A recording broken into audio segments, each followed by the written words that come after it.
Hi everyone, a very very good evening. मैं आप सभी का बहुत बहुत स्वागत करती हूँ अड्डा 24/7 पर। मेरा नाम पिंकी है। करंट अफेयर्स की क्लासेस मैं लेती हूँ अड्डा 24/7 पर। अगर आप मुझे नहीं जानते हो तो आज हम CSIR जो एग्ज़ाम है उसके बारे में सारी चीज़ें समझने वाले हैं। एग्ज़ाम के बारे में सारा जानेंगे और मेजर हम जो हाइलाइट्स रखने वाले हैं वो है एलिजिबिलिटी पर, कि क्या आप इस एग्ज़ाम के लिए एलिजिबल हैं। और अगर आप बैंकिंग या फिर SSC की किसी भी एग्जाम के लिए तैयारी कर रहे हैं, आपको क्या ये एग्जाम देना चाहिए, क्या इसके सब्जेक्ट से कैसे इसकी तैयारी होगी। सो एग्जाम पैटर्न के बारे में भी जानेंगे और थोड़ा स्ट्रैटेजी के बारे में भी डिस्कस करने वाले हैं। तो शुरू करें। शुरू करने से पहले अगर आपने चैनल को नहीं सब्सक्राइब किया है, चैनल को जरूर सब्सक्राइब कर लीजिएगा और अड्डा 24/7 का ऐप भी डाउनलोड कर लीजिएगा, क्योंकि वहां पर हम 10 डेली क्वेश्चंस डालते हैं जो आप किसी भी बैंकिंग एग्जाम की तैयारी कर रहे हो वहां से MCQ प्रैक्टिस कर सकते हैं। शुरू करते हैं। सबसे पहले हम एलिजिबिलिटी की ही बात करते हैं। एलिजिबिलिटी बहुत सिंपल है और इतनी अच्छी एलिजिबिलिटी है कि आपको वो एलिजिबल जो है इसका बहुत ब्रॉड एलिजिबिलिटी है। यानी 33 साल, अगर मैं एज लिमिट की बात करती हूँ तो 33 साल इसकी एलिजिबिलिटी है। तो स्पेशली बहुत सारे ऐसे स्टूडेंट्स होते हैं जो 30+ हो जाते हैं। बहुत सारे बैंकिंग एग्जाम में 28 साल के बाद आप पेपर नहीं दे सकते, 30 साल के बाद आप पेपर नहीं दे सकते, बट इसमें ऐसा नहीं है। अगर 33 आपकी उम्र है तो भी आप जो है यहाँ पर दे सकते हो, 33 तक ही एग्जाम दे सकते हो। ठीक है। क्वालिफिकेशन नाउ सिर्फ ग्रेजुएशन मांगी हुई है, ध्यान से सुनिएगा। सिर्फ ग्रेजुएशन, किसी भी फील्ड में आपने ग्रेजुएशन की है, कोई भी आप साइंस बैकग्राउंड से हैं, कॉमर्स बैकग्राउंड से है, डज नॉट मैटर, आपकी सिर्फ एक डिग्री होनी चाहिए आपके पास ग्रेजुएट की। ठीक है। तो ये आपकी सिर्फ सिंपल एलिजिबिलिटी है। तो आई एम श्योर जितने भी यहाँ पर स्टूडेंट्स मेरा ये लेक्चर देख रहे होंगे आप सभी इसमें एलिजिबल है। Now let us quickly talk about, जल्दी से बात कर लेते हैं अब स्कीम ऑफ द एग्जाम की, यानी एग्जाम होता कैसे है। एग्जाम में सबसे पहले आपके जो हैं यहाँ पर ये जो पोस्ट निकली है 404 पोस्ट निकली है, ये हमने तब कवर किया था जब हमने आपको नोटिफिकेशन कवर करवाया था। आप वो वाली वीडियो भी देख सकते हैं, हमारे चैनल्स पर प्रेजेंट है। 404 पोस्ट है। यहाँ पर SO और ASO की पोस्ट निकली है। SO ऑफ कोर्स एक बड़ी पोस्ट है, ASO उससे छोटी असिस्टेंट की पोस्ट है। ठीक है। इससे पहले भी जो है यहाँ पर भर्तियां होती थी अलग अलग तरीके से, कॉन्ट्रैक्चुअल बेसिस पर, ऐसे वैसे, बट केस के रूप में ये पहली बार एक ऐसी भर्ती निकली है जो कि बहुत गेजेटेड है और बहुत ही लायबल ये एक पोस्ट है। स्कीम ऑफ द एग्जाम की बात कर लेते हैं। SO और ASO, क्योंकि पोस्ट दो हैं तो थोड़ा सा पैटर्न भी अलग अलग है दोनों के एग्जाम में। कैसे एग्जाम होगा वो देख लेते हैं। SO हो चाहे ASO हो, तीनों में ही पेपर 1, 2 और 3 तो सेम है, बाकी इंटरव्यू एक में है और एक में नहीं है। पेपर 1, 2, 3 पहले मैं आपको बता दूं, पेपर 1 में आपका जनरल अवेयरनेस है और उसमें भी अलग अलग सब्जेक्ट्स हैं। जनरल अवेयरनेस है और इंग्लिश है। ठीक है। जनरल अवेयरनेस GA में आपके जो है यहाँ पर 100 ऑब्जेक्टिव टाइप ऑफ क्वेश्चंस आने वाले हैं, 100 सवाल आपसे पूछे जाएंगे। नेगेटिव मार्किंग 0.33 नंबर की यहाँ पर है।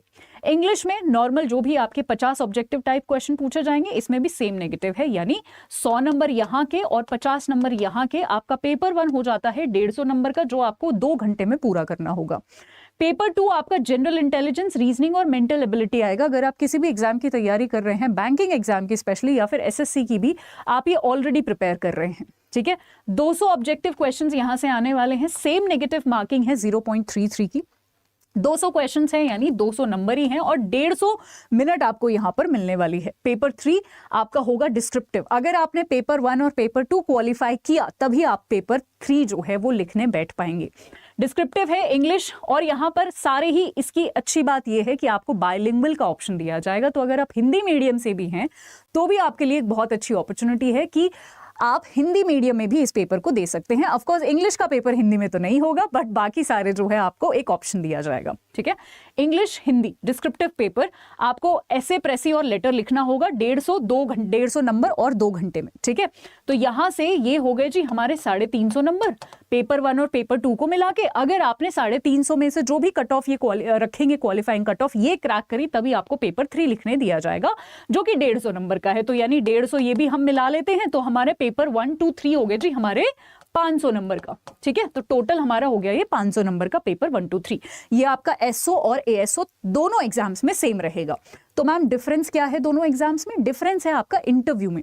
अगर आप सिर्फ और सिर्फ सेक्शन ऑफिसर यानी SO का पेपर दे रहे तभी आपका इंटरव्यू होगा, वो भी 100 नंबर का, यानी 500 नंबर का होगा आपका पेपर, प्लस 100 नंबर का आपका होगा इंटरव्यू, यानी टोटल आपके 600 नंबर का ये पूरा एग्जाम रहने वाला है, ठीक है। बट अगर आप ASO दे रहे हैं, असिस्टेंट सेक्शन ऑफिसर दे रहे हैं, तो आपका इंटरव्यू नहीं होगा, आपका सिर्फ कंप्यूटर प्रोफिशिएंसी टेस्ट यहां पर होने वाला है, जो भी 100 नंबर का होगा, ठीक है। सो ये आपको याद रखना है, जो कि सिर्फ क्वालिफाइंग है नेचर में, राइट। सो ये आपका पूरा पैटर्न रहने वाला है। आगे बात कर लेते हैं, ये मैंने आपको बता ही दिया है, पेपर 1 to 3 कॉमन रहने वाला है और आपको पेपर 1 और 2 जो है वो क्वालिफाई करना पड़ेगा, फिर आप 3 लिख सकते हो। बायलिंगुअल ये होने वाले हैं पेपर सारे, ठीक है। अच्छा, अब ये थोड़ा सा इंपॉर्टेंट है, अगर मैं SO की बात करूं, सेक्शन ऑफिसर की बात करूं, मैं ये बता चुकी हूं कि किस तरीके से पेपर 1 और 2 होगा, और उसके बाद अगर आपने यानी 350 में से अगर आपने क्वालिफाई किया, ठीक है, पेपर 1 और 2 का मिला के 350 हुआ ना, अगर यही आपने किया तो आपको पेपर 3 के लिए बुलाया जाएगा, यही यहाँ पर लिखा हुआ है, ठीक है। और फिर उसके बाद आपका 100 नंबर का इंटरव्यू होगा। यहाँ पर अगर मैं बात करूं तो सेम है यहाँ पर भी, बट इंटरव्यू की जगह आपका CPT होगा, वो कंप्यूटर वाला होगा, राइट। एक और चीज जो यहाँ पर आपको, अगर आपका ये सवाल है कि क्या मैम पेपर 1 और पेपर 2 सेम दिन होंगे या अलग अलग दिन होंगे, तो यहाँ पर इन्होंने लिखा है कि वो हमारी मर्जी है, ठीक है, वो हमारी मर्जी है, वो हम आपको नोटिफाई कर देंगे, सेम डे करेंगे, अलग अलग दिन करेंगे। वो शायद ये सोच रहे होंगे कि एक बार फॉर्म भर जाने दो, कितने फॉर्म भरे जाते हैं, हम कितने सेंटर्स एलोकेट कर सकते हैं, कितने अपने टीचर्स को, सरकारी लोगों को बुला सकते हैं ड्यूटी के लिए, शायद ये सब इनको देखना होगा, उस हिसाब से ये डिसाइड करेंगे कि सेम डे रखना है, अलग दिन रखना है। अभी इन्होंने बोला है कि अभी नहीं पता, आप बस प्रिपेयर कर लो, ऐसा बोला है, ठीक है, तो प्रिपेयर कर लेते हैं, ठीक है जी। चलिए नेक्स्ट हम बात कर लेते हैं सिलेबस के ब्रेकअप की, ठीक है।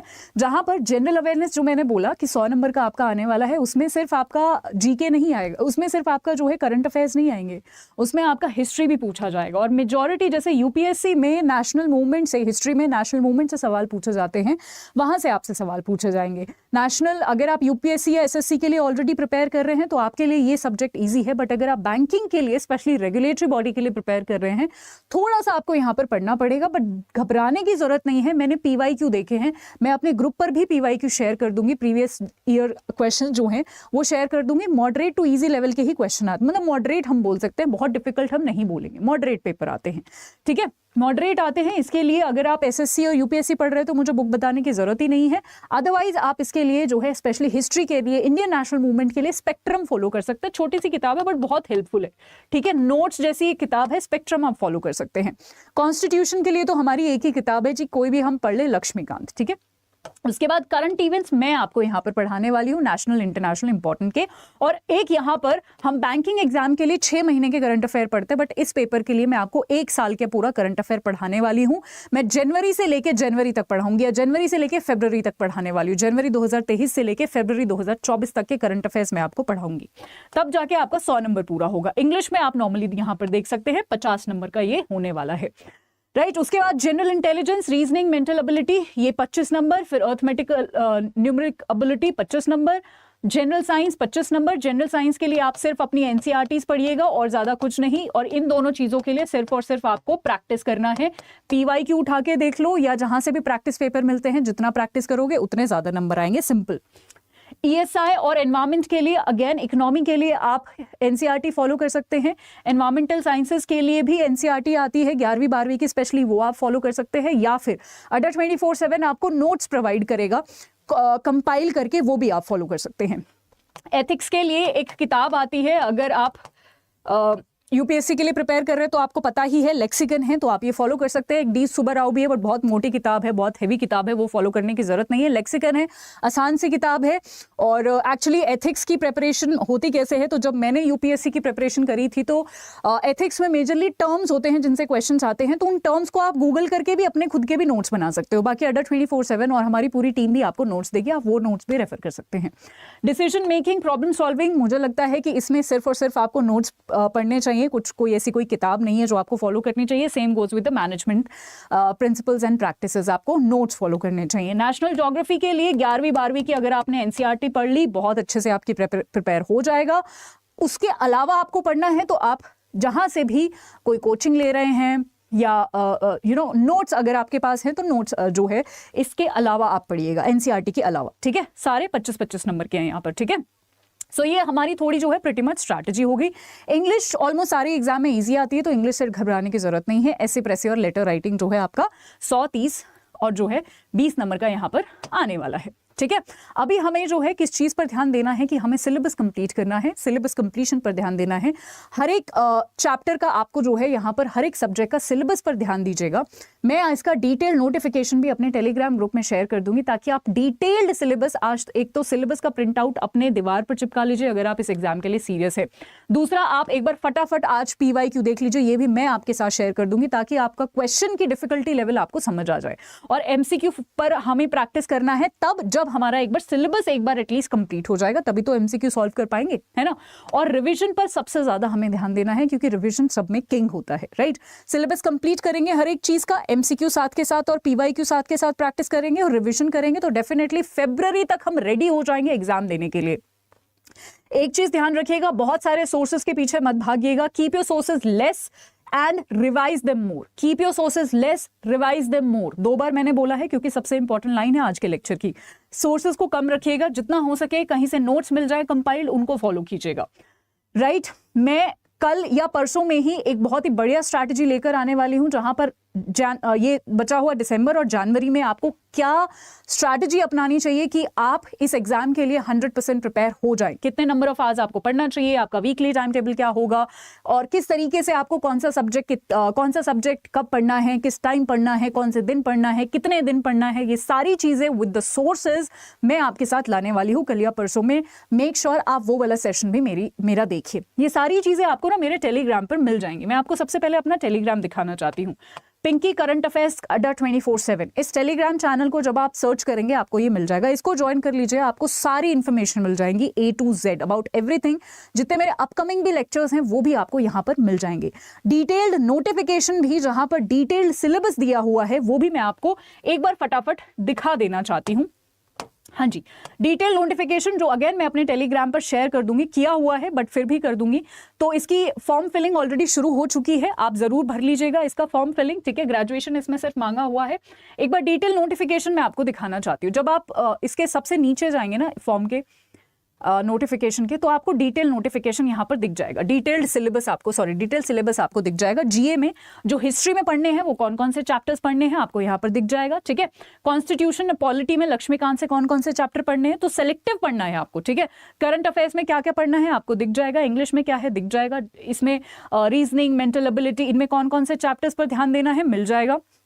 ऑल्सो आपको PYQ जब आप देखोगे तब भी आपको समझ आएगा कि कौन से चैप्टर पर ज्यादा ध्यान देना है, ठीक है। उसके बाद जनरल साइंस जहां पर आपको फिजिक्स वगैरह NCERT से ये हो जाएगा। उसके बाद economic, environmental issues NCERT plus notes, ठीक है। नोट्स जो हम आपको प्रोवाइड करेंगे, ठीक है जी। Environment, ecology, ethics again lexicon plus जो हम आपको नोट्स प्रोवाइड करेंगे। डिसीजन मेकिंग मैनेजमेंट अगेन आप नोट से फॉलो कीजिए क्योंकि बहुत वैरायटी ऑफ बुक्स हैं।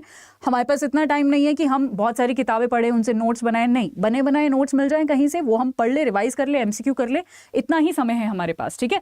तो ये जो है आपका ये पूरा एक डिटेल्ड सिलेबस है। Now let me show you, मैं आपको बता दूं कि हमारा जो है बैच हम ऑलरेडी इसका लेकर आ चुके हैं जो कि 22 दिसंबर से शुरू होने वाला है, जिसमें मैं भी हूं यहाँ पर जो आपको करंट अफेयर्स कराने वाली हूं। बाकी और डेडिकेटेड एक्सपर्ट फैकल्टीज हैं, आप देख सकते हैं कितने सारे फैकल्टीज हैं, सबको हमने एक सब्जेक्ट दिया हुआ है। आपका जो 25-25 नंबर का है ना, सारे एक सब्जेक्ट पढ़ाने वाले हैं ताकि आपको एक कॉम्प्रिहेंसिव और best content, best strategy, best मिले सब कुछ, राइट।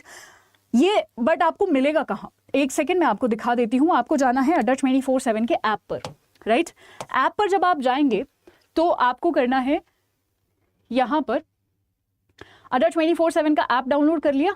SSC वाले सेक्शन में आपको CSIR दिखेगा, CSIR दिखा, यहां पर आपको ये बैच दिखेगा, ठीक है। सो ये बैच 22 दिसंबर को शुरू हो रहा है। लिमिटेड इसमें सीट्स हैं, 300 घंटे की क्लास है। इंग्लिश प्लस हिंदी में आपको ये बैच, यानी इंग्लिश में आपको ये बैच मिलेगा। And this is for paper 1, 2 and 3, paper 1, 2, 3 तीनों के लिए है, ठीक है जी। तो ये आपको याद रखना है, इसमें लाइव क्लासेस होंगी 300 घंटे की। PDF आपको अवेलेबल करवाया जाएगा, मैं आपको मंथली PDF दूंगी और रिस्पेक्टिव फैकल्टीज आपको नोट्स प्रोवाइड करेंगे, ठीक है। करना आपको क्या है, आपको इसमें अगर मैक्सिमम डिस्काउंट चाहिए, there is a special code इस बैच के लिए जो कि है Y674। Y674 जैसे ही आप अप्लाई करेंगे तो आपको मैक्सिमम डिस्काउंट यहां पर मिल जाएगा। मेक श्योर कि बहुत ही अच्छी ऐसी अपॉर्चुनिटीज बहुत कम निकलती हैं कि सिर्फ ग्रेजुएशन मांगा हुआ है और कुछ नहीं मांगा हुआ, तो इसमें जरूर अप्लाई कीजिएगा। ऑल द बेस्ट इस जॉब के लिए। और अगर कोई भी आपका डाउट रह गया हो इसके अलावा भी कि कैसे पढ़ना है, समझ नहीं आ रहा, क्या टाइम टेबल, एनीथिंग आपको कुछ पूछना हो,